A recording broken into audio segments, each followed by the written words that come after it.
Welcome to Out with Dan, the podcast that spotlights and examines the voices of LGBTQ+ authors, characters, and our allies. Together, we lift our voices and we tell our stories. I'm Dan White. Join me as I chat with this week's author.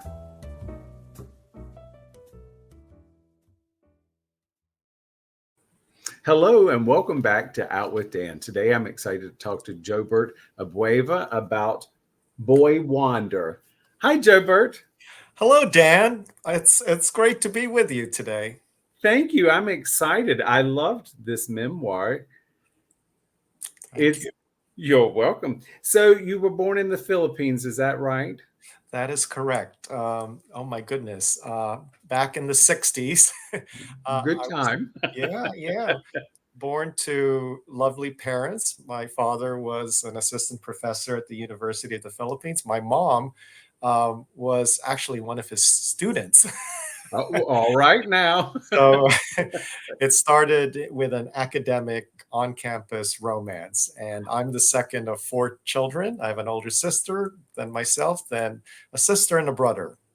I love it. I love it. So I know that you lived in and out of the Philippines. So about how long all total were you in the Philippines? Then I want to get to all the other fun places you've lived. Sure. Even though I was born there, we immediately moved to Honolulu and Brooklyn. So subtract 3 years, and then I went back for a few more years. And then we went later to Kathmandu, Bangkok, and Tokyo. So I would say probably not even 10 years when you add everything up throughout my life. So you were transferred a lot because of your dad's job, is that right? That's correct. I describe him as a roving academic. So he used to be quite active in local politics. He was a political science, public administration expert who supported different presidencies. But when martial law happened under Ferdinand Marcos, that kind of changed the trajectory of things. And before we knew it, he was working for the Ford Foundation in Kathmandu, Nepal, and told us to follow him there. And he did that via telegram. So that's how we left the Philippines. And it just kind of snowballed from there. Because so I'm curious about that. So you were a child when martial law came into being. Do you remember, did that affect any parts of your life? I mean, and I ask that almost naively because that's not something I've dealt with. So I'm curious, do children feel it as much as, say, an adult? I would say we definitely felt it, besides the fact that my father was quite politically involved and was in hiding for a while. Oh, When martial law happened, they turned off all of public media. All the newspapers, all the TVs went dark. And then they started to build it up with government-backed propaganda type programming. And so the messaging was starting to skew, and we had curfews. So you had to, logistically make sure you were at home by midnight. Otherwise, you had the potential of being arrested and killed. So we were really being careful about our movements and also what we said, because we also knew that phones were being tapped. So, wow. Yeah. So that was a bit of a scare. And, I'm just glad we were able to have the opportunity to live abroad and not be so mired in the local conflict. But suffice it to say, it has been an issue. It has really hurt the Philippines historically. It's funny because there's a Broadway show that just came out called Here Lies Love. It actually follows Imelda Marcos and her husband, Ferdinand Marcos, throughout their years and all the negative things that happened as a result of their power.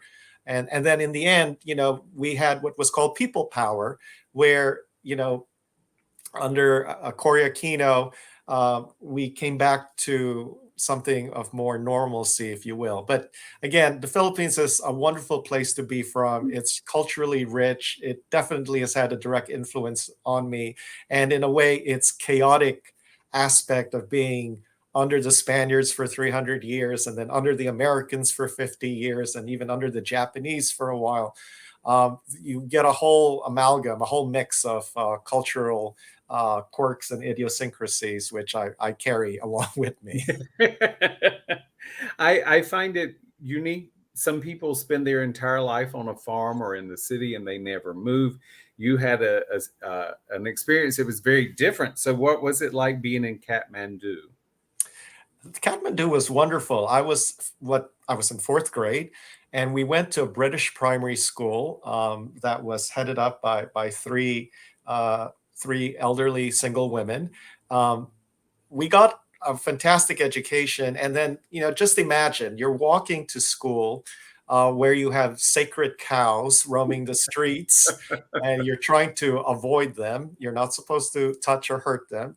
And so it was this rich experience of living in a Hindu kingdom, but I was also amongst expatriate classmates and friends.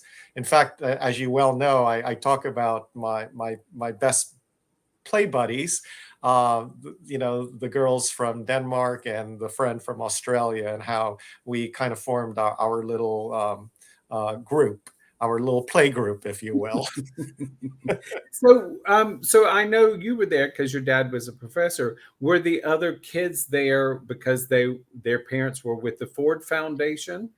They were there because for different reasons. Okay. Business people, diplomats, people working for NGOs, and that's been the experience I've had. And whether it's in Nepal, Thailand, and even in Japan, you end up growing up with quite a diverse mix of folks from all over the world there for different reasons. And they even have a term for us that I mentioned called third culture kids, where you're growing up not in your native land. And so that presents its own set of opportunities and challenges growing up. Yeah, we'll get to the end.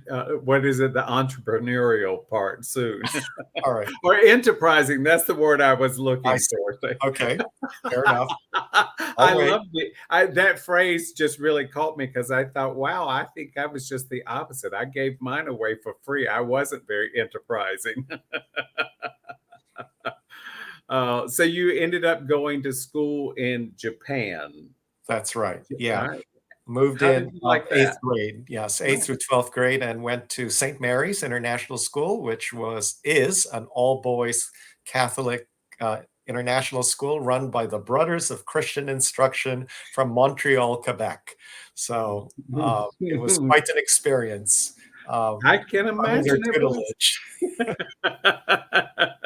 So, how was growing up Catholic? And so, and I'm asking that because I really want to use the phrase that I think, because I grew up in a religious household, and there was so much emphasis on being a good boy. And Oh I yeah. think that that is something that, at least from reading your book, that I assume was something that was a big influence on you. Um, as a gay boy, um, how was being a good boy? Was that very important to you? It was beyond important. I had to live up to the great expectations of my parents, who were devout Catholics, my father being an academic. My mom was like this slave driver, making sure I was on top of my homework, that I was performing well. She cherished every top 10 honor roll, most courteous, whatever award I won, she made sure it was nicely kept in the scrapbook. And so I just equated that if that's what made her happy, I've just got to keep achieving and living up to this ideal sense of self. And in a way, I perhaps unwittingly was doing that because I knew inside that something was different about me that perhaps they would not want to know about. Mm. And so I had to keep that hidden. So maybe I overcompensated. And I think that's a fair thing to say. That is a theme, overcompensation. I agree, and I do find that I think that happens with a lot of gay people, or at least that's what in talking to different people, that's one of the things that I surmise, that not everyone wants to be a good boy, but for some of us that became such an important role. It also, I believe, and you'll let me know if you feel differently, I also think that makes us become very good secret keepers, especially when the secret is about us. Very good secret keepers and very good liars, right? Oh, yes. Okay, well, Okay, I'm fine. Call speaking me for out, Jobert. myself.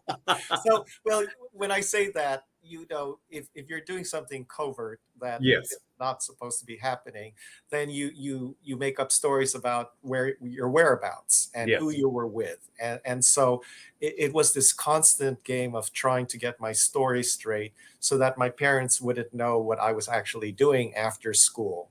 um, and so, which is tied to why I worked so hard in school and was like this big man on campus doing Mhm. every extracurricular activity imaginable, because there was what I was trying to hide as well. So I had an Yes. alibi, if you will, for Mhm. whatever my true movements and activities were otherwise.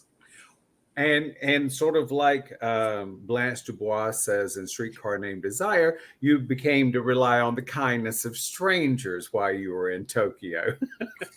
Is All that a right. fair I, assumption? I guess we're going to go there. Yes. Well, that Well, is what the book is about. So I, again, I always use the word unwittingly, but I did find myself in a scene at the Imperial Hotel, a prestigious hotel in Tokyo, where when you walked the underground shopping arcade, you would find out that there was quite a bit of traffic. mhm. And what really was happening was it was a pickup spot, and it Sure. was really more a pickup spot of foreign male guests looking for male companion. Yes, and It I wasn't necessarily females. There might have been the stray female, but it was mostly male. mhm. Yeah. And it still goes on. This is a there's somebody in the book says something about prostitution is the oldest profession in the world, Question. and it is true because and it's not about prostitution so much as it is a connection with other human beings. I don't want to oversimplify it, but I do think that the reason one person is attracted to another is it can just be sex, but it also could be simply companionship, which brings something very different to the equation. I fully agree. And I was not originally looking for the money, right? I was trying to learn about myself and knew that I had a desire to connect with someone of the same sex. And it just happened to be the context for where this was actually presenting itself, right? So you engaged, and then the money came along. But I also talk about it wasn't just all about the money. There were times when I connected very well with what I would call mentor types, Mhm. folks who I did not know much about the gay world or the world in general, that I wanted an adult perspective and someone with wisdom and interest in me to to share. And Yes. that's what I really valued. And I talk about certain characters in the book who provided that to me, and just really was so integral to my development, if you will. Well, and I agree. I think that, especially in the age we're talking about coming up, pornography was a little more pervasive here in the U.S. than it was there. One of the things that that I noticed you mentioned in the book is you could get an adult magazine, but you had to get it from a vending machine. Oh dear Lord, I would never have seen one then had that been the case for me. For us, it was the 70s and there was a lot of freedom and there were part of the people were like out and proud, not necessarily gay, just humans in general were out and proud. And then there were those that were stuck in the rigidity of the 50s and it's 20 years or 30 years later. But I think it makes it very difficult or makes it very different when you don't have someone with whom you can really share. So I think Right. finding someone a little older is something that it appeals to a lot of us when we're younger. I agree. And again, those were the folks I came across. And maybe in retrospect, I did have a thing for older men. I guess it would have been difficult, and I tried to engage with folks my age, but that I was in a bit of a homophobic teenagers, right? Yes, of Teenage course. environment, and that's not going to fly. Although how far we've come when you have shows like Heartstopper, or Right? I mean, how the world has changed in decades, right? Yes. And it was just such a different time. It was tough to be yourself. It was tough to come out, it was just tough all around. And so you had to be industrious or be creative in how you sought to express yourself and learn about yourself. Yeah, I agree, and I think that it's one of those things that it's so it would have been so easy to just sequester ourselves and be really, really locked down unless you're an adventuresome type. I know that with my friends, I might have had crushes, but the fear of being outed or exposed in a smaller school is something that once it happens, you simply can't get away from it.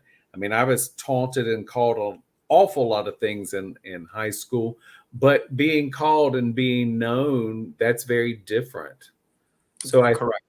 I think there comes in our secret adventures. Right, right. Yeah, so this is the reality of how Mhm. I came out to myself and started to learn about interacting with other folks in this regard. Um, I, I will tell you, and I just want to assure everyone that I have left that profession long, long time ago. I left it in my high school career. When I came to America for college, it pretty much ended. But it was interesting how it just all came together. And I talk in the book about before I get to Ann Arbor, Michigan, for my first year, I spent some time in Manhattan, and it's just this whirlwind of events and happenings and watching certain Broadway shows that woke me up to the reality of early 1980s gay life in America, right?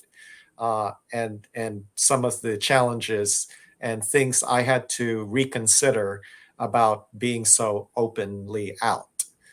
Fear of gay bashing, and then we started to have that looming threat of AIDS and whatnot. So in a way, it just shifted my perception completely. From you could argue that in Tokyo, I was a little more free spirited, and maybe I would have continued to blossom there, if you will, uh, being gay. or But it shifted when I came to America. or you might have owned your own agency of other people to go out and do the bidding for you. Very entrepreneurial. But no, I hear you, but I never went that route. But I do want to share if I may, a very interesting Yeah. story because I just spoke with a friend in Tokyo, and he told me that the Imperial Hotel, even way back after World War II, when the GIs were living at the Imperial Hotel, staying there, they actually would bring male companions back from the nearby park. And a lot of these Japanese men that were with the GIs used the money they earned from these encounters to open up some of the first gay bars in Tokyo, I love in, it. in the Shinjuku Nichome part of Tokyo. So it's interesting that there's a bit of this narrative throughout the decades and years of places like the Imperial Hotel being part of LGBTQ history in Japan, and my story is just one part of that ongoing saga, if you will. Well, and I do want to celebrate something because I don't want anyone who listens to this to think anyway that either of us, and it's not my story, it's yours, but neither of us feel that this is a bad thing. This is a good thing, and this is how you progressed in your life. And so it's certainly it's nothing in a negative way. It is simply a storytelling of where you've been. And I do celebrate that. And I'm very serious about that because it's important for all of us to tell our story of how we got to where we are today. And we're still here. So it's important that we remember. There's a quote, and I will not try to quote it because I will goof it up. But I think at the maybe at the forward of your book, it talks about if we can't remember our past, we can't really form who we are today. That is correct. Those were the words you paraphrased from Dr. Jose Rizal, who is the Philippines' national hero. I am so thankful that I got to write the book. It enabled me to confront a lot of early day issues, incidents that happened to me. It allowed me to be truly, and I say brutally honest with myself about my past, and I try not to see it as negative. It is my story. You're Yes. right, Dan. We all have our own unique stories, and they all matter. They do. They really do. And I will also say that it's wonderful when we're brave enough to do what we want to do in our early life, our midlife, our late life. It is our story, it's our life. And if we don't honor that, then we become stuck in our own closet or our own box or our own shame. And there's no need of that, because whatever went on yesterday or earlier this morning, it may impact today or tomorrow, but it should never be with shame. It is who we are. And Amen. and I right don't I'm gonna preach now in a minute. So I really loved it because there were so many things that you shared with in your book that I really did identify with. And I was like, this is just amazing. And it's an important story to be told. On Thank a you so li- much. You're welcome. On a lighter note, what's your favorite place you've ever lived? Oh my goodness. I have had the opportunity to live in so many places, even as an adult. And I even talk about my nomadic childhood informed this nomadic adulthood. Oh, I love going back to Tokyo a lot. And I'm going to go back for my 40th high school reunion in a few weeks. Yay. So, yay and scary. So, we'll see how that goes. And I'm staying at the Imperial Hotel. But Are you really? yeah, I Oh, mean, just for fun and just to good. yeah, to just, be on the other side of things. I'm not gonna try and pick up anyone. That's not what I'm suggesting. Just going back to the scene of the crimes, the old crimes. But yeah, I answer Tokyo. I enjoyed living in London. I've been going to Paris back lately. I have friends there. But I'm happy to say, and I truly mean this honestly, everywhere I go in the world is a wonderful adventure. There's always a surprise, and there's always something, you know, valuable to bring back in terms of a memory or a thought. I totally agree. I've been so blessed to have been so many places in my life. They've all been different. They smell different. They taste different. The experience is different. Occasionally, one of them is like, oh, okay, I don't really need to do this again. Right. But for the majority of time, I think if we go with an open heart, we get surprised by something fun. Absolutely. And once again, this is something fun. It's called Boy Wonder. And do you have a website or social media you would like to share? Oh, thank you for asking. So, yes, my website is jobertabueva.net, no All right. middle initial E. On Facebook, it's Jobert E. Abueva. And on Twitter, it's now X, it's J. Abueva. And Instagram is Jobert underscore Abueva. So you can never get it consistent, but No, um, they're on my website, and perfect. you can look me up, and I'd be happy to engage with readers. I love it. I love it. Once again, it is Boy Wonder. And I do like the fact that when I first saw the book, I thought it was Boy Wonder, like Robin. And then Uh-huh. when I noticed it was Wander, I'm like, I loved that even more. So, congratulations, Joe Burt. This is a wonderful read, highly suggested. Thank you so much, Dan. Real pleasure. Thank you. Hang on for me just a second. Thank you for joining me for this week's episode of Out with Dan. You can find more information about this podcast and its host at outwithdan.com, on Twitter at OutWithDan, and on Instagram and Facebook at Go Out with Dan. This podcast is hosted by Authors on the Air Global Radio Network, and the theme music is provided by bensound.com. Join us again soon for the next episode of Out with Dan.